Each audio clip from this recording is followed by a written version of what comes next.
Baik. Assalamualaikum warahmatullahi wabarakatuh. Waalaikumsalam warahmatullahi wabarakatuh. Bismillahirrahmanirrahim. La haula wa la quwata illa billah. Asyhadu an la ilaha illallah wa asyhadu anna Muhammadar Rasulullah. Allahumma salli ala sayyidina Muhammadin wa ala alihi wa sahabatihi ajmain, amma ba'd. Hari ini kita lanjutkan ke poin yang ke-34 dengan tema besar kita mencari Tuhan, yaitu apa yang dikatakan Tuhan kepada hambanya pada nomor yang ke-34. Apa yang Tuhan katakan kepada hambanya, ya abdu ma fi maqami qaulun ad'u ilaihi wala fa'lun ad'u ilaih. Artinya, wahai hambaku, ketika engkau bersimpuh di hadapanku, aku tidak minta engkau berkata dan aku tidak minta engkau berbuat. Jadi yang penting sing anteng, tidak perlu ngomong apapun, tidak perlu berbuat apapun, yang penting kamu khusyuk, ya, bersimpuh di hadapanku, berserah diri secara total, selesai. Itu saja sesungguhnya. Sehingga ketika engkau bersimpuh di hadapanku, engkau tidak dituntut apa-apa kok. Enggak dituntut berbuat apapun dan tidak dituntut berkata apapun. Artinya orang yang bersimpuh di hadapanku ini artinya secara totalitas sudah menyerahkan segalanya kepadaku, maka semuanya aku yang bertanggung jawab. Bukan engkau yang bertanggung jawab atas segala apapun yang engkau lakukan itu.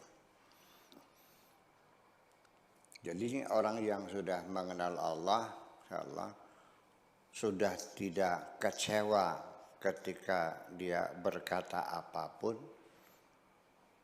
dan juga dia tidak kecewa karena tidak berkata apapun. Orang yang sudah kenal Allah tidak kecewa berbuat apapun dan tidak kecewa dia tidak berbuat apapun. Itu yang penting. Kemudian yang 35, ya abdu akhrij qalbaka minal mu'talafi takhruj minal mukhtalafi. Al-mu'talafu kullu ma salimat uqbah wal mukhtalafu kullu ma halakat uqbah. Artinya, wahai hambaku, keluarkanlah hatimu dari perkataan-perkataan, dari kesepakatan-kesepakatan. Keluarkan dari kesepakatan-kesepakatan. Nanti engkau akan keluar dari perbedaan-perbedaan. Kesepakatan itu apa saja yang telah disetujui berakibat baik, sedangkan perbedaan apa saja yang berakibat tidak baik. Ketika engkau mencari aku dan engkau sedang bersimpuh di hadapanku, maka bebaskanlah hatimu itu. Jangan menuntut adanya kesepakatan, persetujuan, restu dari siapapun. Serahkan saja, aku yang mengizinkan. Dan juga engkau jangan khawatir ada orang yang tidak sepakat dengan kamu. Jangan mencari dukungan siapapun, jangan ingin menyenangkan siapapun. Yang penting duduk bersimpuh di hadapanku dan laksanakan saja apa yang menjadi perintahku. Karena bagaimanapun ketika engkau apapun yang engkau kerjakan harus mendapat persetujuan, kesepakatan orang banyak, hal itu menjadi mustahil terjadi. Karena di dunia ini tidak mungkin engkau mendapat kesepakatan. kesepakatan unanim adalah kesepakatan bulat 100% setuju. Itu jarang terjadi di forum manapun, di DPR, di MPR, di PBB, di WHO, di UNESCO, di organisasi manapun. Nggak ada namanya kesepakatan unanim itu, kecuali pada kasus-kasus yang memang jarang terjadi dan memang harus unanim. Jadi bebaskan dirimu dari kesepakatan, meminta dukungan kesepakatan dari orang-orang yang ada di sekitarmu. Yang penting ada urusan, mau sepakat silahkan, nggak silahkan aja. Yang penting engkau bersepakat dengan aku, itu aja persoalannya. Kemudian yang ke-36, ya abdu lan ta'rifani hatta tarani utiya dunya arghada wa ahna ma'arafta man dunya li abdin asa wa tarda bima zawaita anka wa ta'lamu anni zawaitu anka i'radi wa zawaitu hijabi.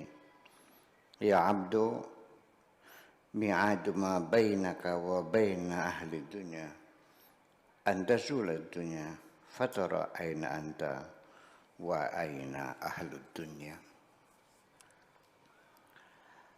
Wahai hambaku, engkau tidak akan mengenalku sekalipun engkau sedang dalam keadaan subur makmur di alam dunia.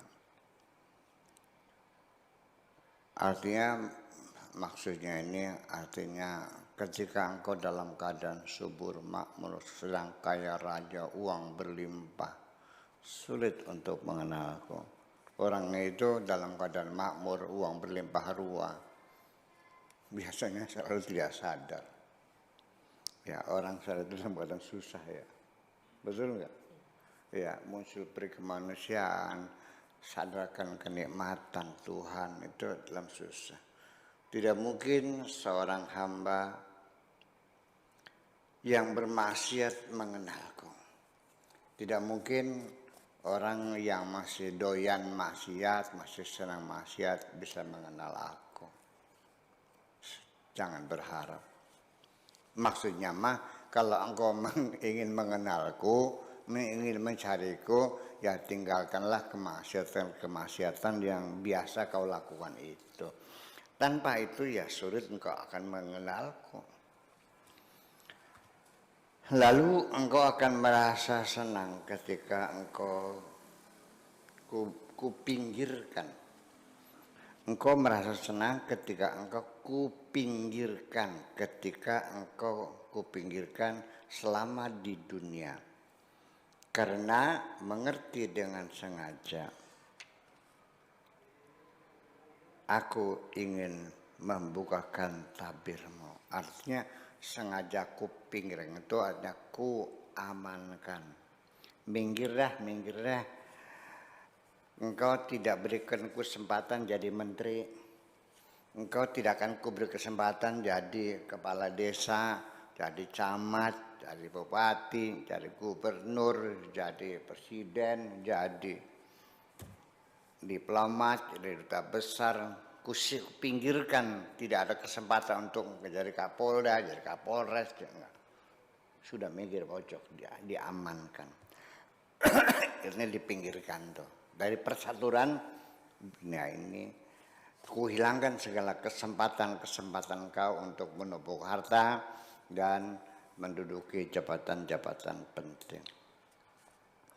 Dengan sengaja aku ingin membuka tabirmu. Wahai hambaku, di hari kemudian nanti antara engkau dan ahli dunia, antara engkau dan teman-temanmu yang jadi pejabat-pejabat, yang jadi konglomerat, yang jadi tokoh-tokoh masyarakat, mubalik terkenal dan sebagainya. setelah dunia hilang, engkau akan melihat di mana engkau dan di mana ahli dunia. Nanti kau akan tertawa sendiri. Orang yang selama ini mereka berebut itu. So bagaimanapun ibarat ahli sufi mengatakan dunia ini ibaratnya seperti bangkai yang diperebutkan oleh anjing-anjing serigala. Ya. Anjing serigala. Ya. Kalau macan mah nggak mau makan bangkai, bekasnya orang tuh nggak mau macan. Iya. Yang makan bekasnya macan itu anjing ya. Serigala juga enggak. Serigala tuh nggak mau makan bekasnya anjing tuh. Ya, itu beda. Jadi kalau engkau berebut dunia, artinya dunia ini tidak lebih adalah menjadi rebutannya anjing. Jadi ketika engkau berebut dunia, maka siap-siaplah engkau akan berebut dengan anjing dan siap-siaplah engkau digigit. Itu nanti akan ketahui semuanya itu. Bahwa dunia yang kau dapat oleh dunia ini, you are nothing semuanya, nggak ada harganya di hari kiamat itu. Dunia yang di selama ini. Kemudian yang ke-37. Al-waqifu baina yadayya yadahu fawqa mutunis sama wal ard wa fawqa al-jannati wan nar la yaltafitu ila kulli hada fa ana hasbuh la tarji'u maraji'un ma'rufa la tarji'u maraji'u ma'rifatihi illa ilayya wa la yaqifu ilmuhu wa khawatiruhu illa baina yadayya. Yang artinya orang yang sedang bersimpuh di hadapanku, kedua tangannya ada di atap langit dan di atas lempengan bumi, di atas surga dan neraka, tidak menoleh kemana-mana. Aku baginya adalah segalanya. Tidak lagi membuka-buka buku-buku referensi pengetahuannya, kecuali kepadaku, ilmunya dan pikirannya tidak pernah berhenti kecuali hanya di hadapanku.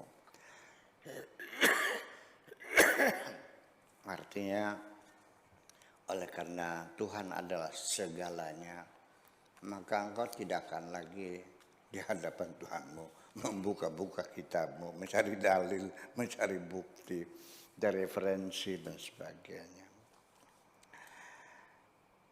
Segalanya, ya, my God is my everything. Kemudian yang 38. Ya abdu ihdam ma banaitahu biyadika qabla an ahdimahu biyadayya.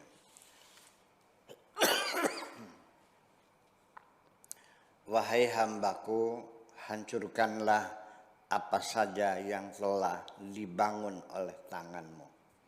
Hancurkanlah apa saja yang telah dibangun oleh tanganmu, sebelum aku hancurkan dengan tanganku. Silakan dipahami ketika Tuhanmu yang engkau cari sekarang ini, temanya mencari Tuhan. Dia mengatakan hancurkanlah apa saja yang telah dibangun oleh tanganmu sebelum aku hancurkan dengan tanganku. Artinya, ketika engkau sedang mencari aku, jangan membawa apapun rasa bangga sedikit pun atas jasa-jasamu di dunia ini. Hancurkan semuanya itu. Karena menjadi tidak sah kalau kau bawa bangga, aku kepala madrasah sanawiyah, aku dosen apa namanya IAIN, iya. Aku adalah kiai, aku orang kaya, rumahku ada 10, mobilku ada 30. Hancurkan semuanya sebelum ku hancurkan oleh tanganku sendiri. Menghadap Tuhan jangan ada rasa bangga sedikit pun tentang jasa apapun selama di dunia ini. Baik apakah kebaikan kepada sama, ataukah prestasi-prestasi dalam hidupmu, dan sebagainya dan sebagainya. Datanglah engkau menghadap Tuhan apa adanya. Daripada engkau datang membawa daftar pahala, masih mending engkau datang Tuhan membawa daftar dosa-dosa itu. Karena engkau akan menghadapnya dengan segala rendah hati. Paham? Iya, itu maksudnya. Kemudian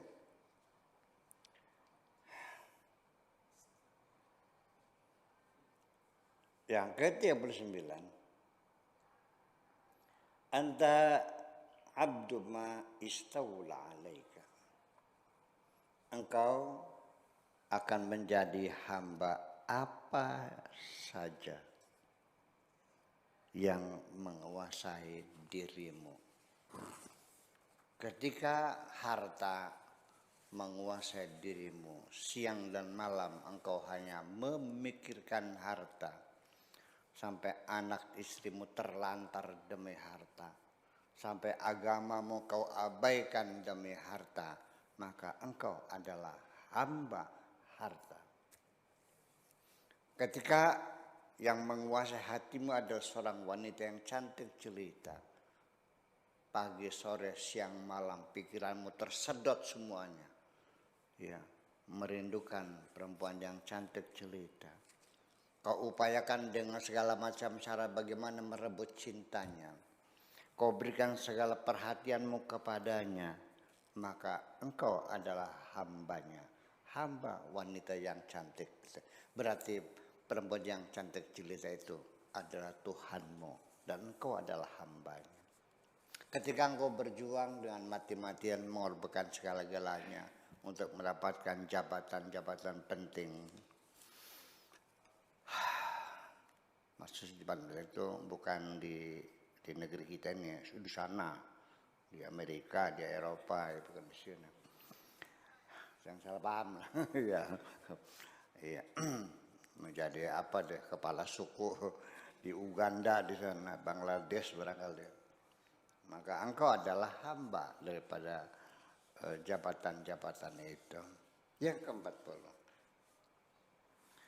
Ya abdu, in lam tandur ilayya fi syai'i nazarta ilai fakunta ghafilan.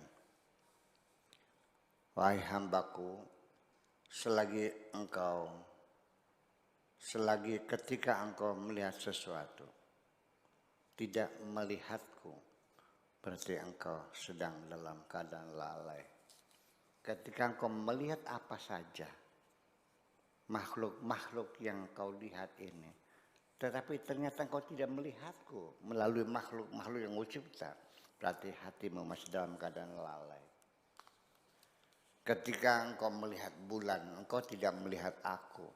Ketika engkau melihat matahari, engkau tidak melihat aku. Ketika engkau melihat perempuan cantik jelita, engkau tidak melihat aku. Ada beda orang yang melihat perempuan cantik, tergiur, jaile bilangnya kan gitu. Tapi kalau orang yang kenal Tuhan, melihat perempuan cantik, subhanallah. Subhanallah. Ingat sama Allah, hebat banget ya Allah, engkau menciptakan perempuan seindah itu. Walillahi fi khalqihi syu'un. Allah maha kuasa untuk menciptakan makhluknya dengan segala macam bentuk yang diinginkan. Itulah kira-kira proses mencari Tuhan. Yuk kita manfaatkan